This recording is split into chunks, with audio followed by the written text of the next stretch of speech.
हाय मेरी YouTube family, आज बनाने वाले पनीर की भुजिया। यहाँ पनीर और प्याज, यहाँ तेल गरम हो गया, इससे प्याज डालती हूँ।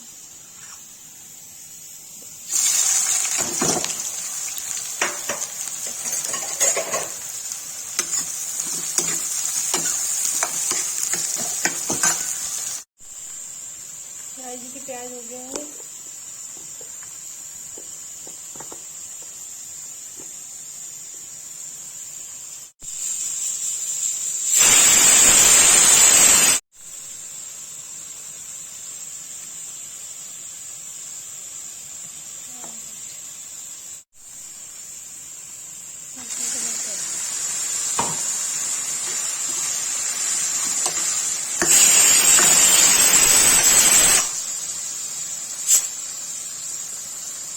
भुन जाएगा तो क्या कहते हैं, पनीर मिला देंगे।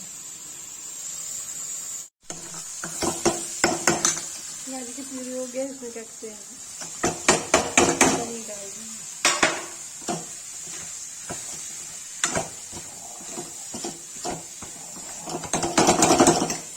पनीर भून रहा है।